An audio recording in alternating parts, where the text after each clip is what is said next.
Hello friends, मैं अनुराग और आशा करता हूँ आप भी बहुत अच्छे होंगे। दोस्तों, आज की वीडियो में हम बात करेंगे, जब आप विंडोज़ 7 या विंडोज़ 10 या विंडोज़ 11 आप यूज़ करते हैं और जब आप कंप्यूटर ओपन करते हैं तो नेटवर्क डिटेक्ट करने में जो ये साइन होता है राइट साइड में नीचे वॉच के पास में, वो नेटवर्क डिटेक्ट करने में काफ़ी लंबा टाइम लगा देता है। तो आज हम इसके पॉसिबल सोल्यूशंस के बारे में बात करेंगे कि किस तरह से इसको ठीक किया जा सकता है। तो चलिए चलते हैं।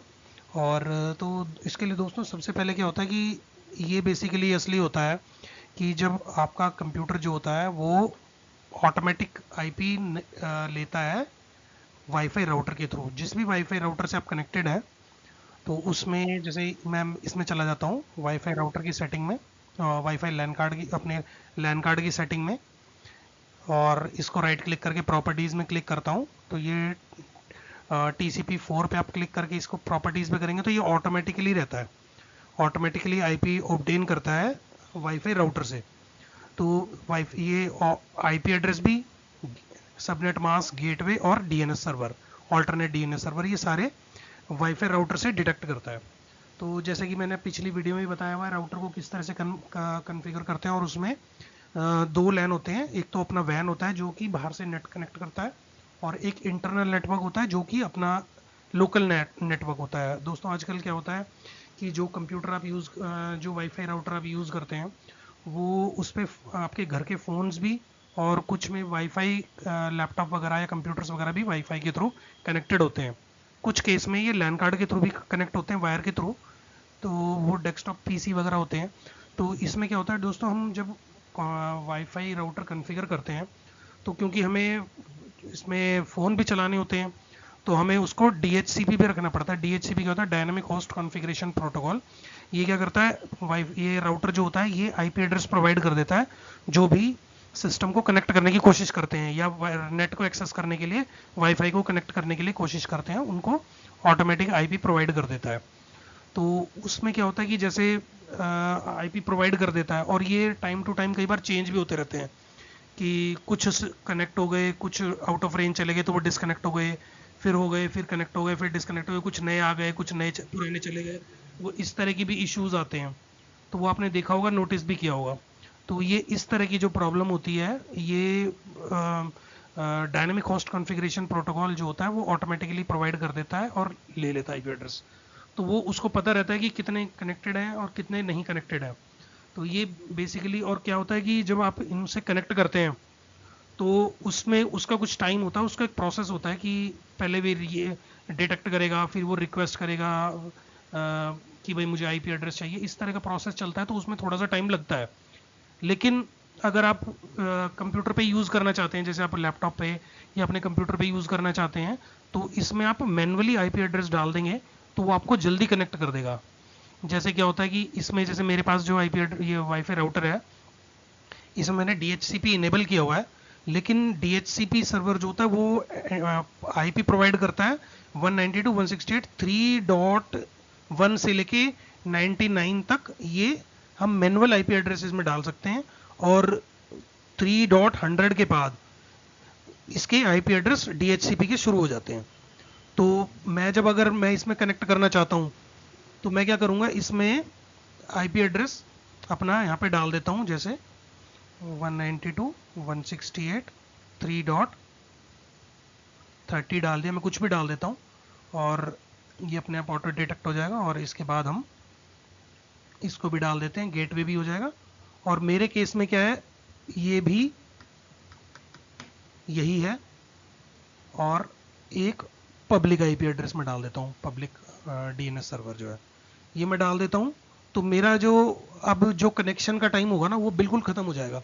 मैं जैसे ही कंप्यूटर ऑन करूँगा, और कंप्यूटर ऑन करते के साथ ही विद इन सेकेंड्स ये कनेक्ट हो जाएगा, क्योंकि इसको आईपी एड्रेस ऑटोमेटिकली मिला हुआ है। नहीं तो राउटर क्या करता है, राउटर और उस पर चेकिंग होती है कंप्यूटर पे कि कौन सा आईपी मिनिमम वाला फ्री है, तो इसलिए उसमें टाइम लग जाता है कनेक्ट करने में। और इसके अलावा कुछ और चीज़ें हैं जो डिस्कस करेंगे, जैसे कुछ टूल्स हैं। जैसे मैंने पिछली वीडियो में जो मेरी सीरीज़ है सिस्टम परफॉर्मेंस की इंक्रीज़ करने के लिए, सिस्टम परफॉर्मेंस को इंक्रीज़ करने के लिए जो मेरी सीरीज़ है, उसमें मैंने 5-6 बनाई हुई हैं, जो आप मेरे चैनल पे जाके देख सकते हैं। जैसे एक ये सी क्लीनर हो गया, ईजी क्लीनर हो गया, सी क्लीनर हो गया, ये दोनों टूल्स हैं बहुत अच्छे। इन पे आप जैसे आप क्लिक करके मैं इस पर फाइंड करता हूँ, ये देखिए इसमें कितनी सारी मिल जाएंगी इसको। ये सिस्टम की परफॉर्मेंस तो बढ़ाते ही हैं, साथ में आपका कनेक्शन टाइम भी कम कर देते हैं किसी भी चीज़ को। ये देखिए मैं जबकि डेली इसको यूज़ करता हूँ और अभी 2-3 बजे हुए हैं, और ये देखिए अभी क्या परफॉर्मेंस है इसकी सिस्टम की, मतलब कितने इसने, मैंने बल्कि बीच में स्टॉप कर दिया, देखिए जल्दी दिखाने के चक्कर में आपको। और इसके बाद इसको करेंगे अननेसेसरी फाइल्स को, और इस पर भी हम इस तरह से कर देंगे तो इसमें भी ये अननेसेसरी फाइल्स सर्च कर देगा। ये सिस्टम मैंने कई दिन बाद चलाया, आज 3-4 दिन बाद, तो इसमें हो सकता है कुछ फाइल्स कम मिले, पर मैं आपको प्रोसेस दिखा रहा हूँ इसका। तो आप ये मेरी जो वीडियोस हैं सिस्टम कॉन्फ़िगरेशन इंक्रीज़ कर, सिस्टम परफॉर्मेंस इंक्रीज़ करने के लिए, वो आप देख सकते हैं। तो जैसे ये देखिए इसमें कितनी सारी फाइल्स आ गई। फिर दोबारा से मैं इसको स्टॉप कर देता हूँ। 162 अभी इसने दिखा दी हैं, मैं इसको डिलीट ऑल कर देता हूँ। इसके अलावा दोस्तों आप जो एंटीवायरस जो भी आप यूज़ करते हैं उससे भी आप सिस्टम की परफॉर्मेंस इंक्रीज कर सकते हैं। ये मैंने अपनी उसमें वीडियो में बताया है, ये आप देखिए ज़रूर जाके कि आप किस तरह से अपने सिस्टम की परफॉर्मेंस एंटीवायरस के थ्रू इंक्रीज कर सकते हैं। एंटीवायरस में क्या होता है कि जब आपको पता नहीं होता तो कई बार एंटीवायरस जो होता है ऑटोमेटिकली अपने आप ही वायरस डिटेक्ट करके उसको क्वारंटीन कर देता है। क्वारंटीन मतलब वो सेपरेट कर देता है। तो वो जो लिस्ट होती है सेपरेट वाली, क्वारंटीन वाली लिस्ट जो होती है, वो जितनी ज़्यादा बड़ी होगी आपके सिस्टम की परफॉर्मेंस उतनी ज़्यादा स्लो होती चली जाएगी। जिस सिस्टम में एक फाइल होगी कम होगा, लेकिन अगर उसके बाद 20, 30, 40, 50 अगर क्वारंटीन हो गई फाइल है तो वो सिस्टम बिल्कुल रोने लगता है और आपको समझ नहीं आएगा कि क्या हो गया सिस्टम में। तो जिस तरह से एक तो ये है, और एक ये है कि मैं आपको ये भी दिखा देता हूँ कि इसको हम किस तरह से करेंगे। कस्टम क्लीन किया, एनालाइज किया, इसको आप कर सकते हैं क्लीन। अभी देखिए इसमें 382 MB का भी ये दिखा रहा है, मैं इसको क्लीन कर देता हूँ। दोस्तों मेरे को 25 लगभग 25 से 28 साल का एक्सपीरियंस है, और मैं जिस भी सिस्टम को देखता हूँ ऑफिस में भी और यहाँ पर भी नॉर्मल जनरल कंप्यूटर्स में भी, उसमें जीबीज में टेम्प निकल जाती है इन सॉफ्टवेयर्स के थ्रू, जीबीज में। और आपको पता है कि 40-50 MB में अगर किसी में टेम्प इकट्ठी हो जाती है तो वो स्लो होना शुरू हो जाता है सिस्टम। और ये क्रिएट ही होती है दोस्तों कि जैसे आपने कोई वर्ड फाइल ओपन की या एक्सेल फाइल ओपन की, तो आप जितनी बार उसको अपडेट करेंगे, सेव करेंगे या अपडेट करते रहेंगे तो उसकी थोड़े थोड़े टाइम बाद उसकी टेम्प फाइलें क्रिएट होने लगती हैं।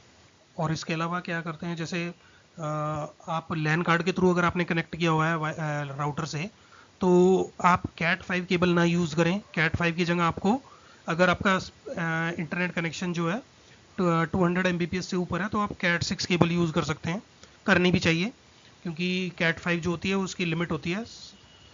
और इसके अलावा डिपेंड्स करता है आपके कितने फ़ोन्स, अगर एक वाईफाई राउटर है और उसमें आपके 8 से 10 वाईफाई कनेक्ट हैं और वो आपकी स्पीड पे डिपेंड करता है, तो वो आप जब लैपटॉप ऑन करेंगे, कंप्यूटर ऑन करेंगे, तो उस पर भी डिपेंड करता है कि वो कितना कनेक्ट कर पा रहा है, नहीं कर पा रहा। कनेक्ट करने में टाइम लगेगा, और उस पर अगर डिवाइसेस बहुत ज़्यादा कनेक्टेड है पहले से ही, तो ये हर राउटर की अपनी अपनी लिमिट होती है। इसके अलावा ये भी डिपेंड करता है कि आपके राउटर से, जिस सिस्टम पे आप कनेक्ट कर रहे हैं, यहाँ पे कंप्यूटर से कनेक्ट कर रहे हैं, वो आपके वाईफाई राउटर से कितना दूर है। अगर वो 30, 40, 50 मीटर दूर है तो वो साइमल्टेनियसली उसी तरह से एवरेज स्पीड भी कम होती जाएगी और कनेक्शन में भी टाइम लगेगा उसको। हालांकि आजकल राउटर काफ़ी अच्छी स्पीड के आ रहे हैं और उसमें दो दो वो होते हैं, तो वो डिपेंड, चांस कम होते हैं, लेकिन डिपेंड ये भी करता है कि आपके कितने स्पीड कितनी है और कितने उस पर्टिकुलर टाइम पे कितने डिवाइसेस कनेक्ट हैं। ये आपके पर्टिकुलर राउटर पर भी डिपेंड करता है कि कितनी स्पीड का है और कितने पास में कनेक्ट है, कितनी दूर है वाईफाई राउटर आपके सिस्टम से, तो ये इस पर भी डिपेंड करता है। और इसके अलावा दोस्तों आप कंप्यूटर की जो मेरी सीरीज़ बनी हुई है कंप्यूटर परफॉर्मेंस इंक्रीज करने की, वो आप मेरे चैनल पे जाके सर्च कर सकते हैं। मैं डिस्क्रिप्शन में भी मैंने लिंक दिए हुए हैं, और कार्ड में भी मैं लास्ट में जब वीडियो एंड होती है तो उसमें सीरीज़ का कनेक्शन वो दे दूंगा आपको कनेक्ट करने के लिए। बहुत अच्छा कंटेंट है और आपको कहीं इस तरह की वीडियोज़ नहीं मिलेंगी, जो जिस तरह की मैंने उसमें टेक्निक्स वगैरह बताई हुई हैं, किस तरह से आपको सिस्टम की परफॉर्मेंस आप कर सकते हैं। ये जो मैंने आपको बताया एंटीवायरस का, क्वारंटीन वाला, ये आपको किसी की जितने भी कंप्यूटर्स की परफॉर्मेंस की इंक्रीज करने की बताते हैं, उसमें किसी भी वीडियो में आपको ये नहीं मिलेगा। तो ठीक है दोस्तों, मिलते हैं अगली वीडियो में। चैनल सब्सक्राइब कर लें और जो मैं लिंक दे रहा हूँ उस पर ज़रूर सर्च करके देखिएगा, बहुत अच्छी वीडियोस बनाई है मैंने कुछ और चल रही हैं, तो वो आप ज़रूर देखें। तो दोस्तों मिलते हैं अगली वीडियो में, तब तक के लिए गुड बाय।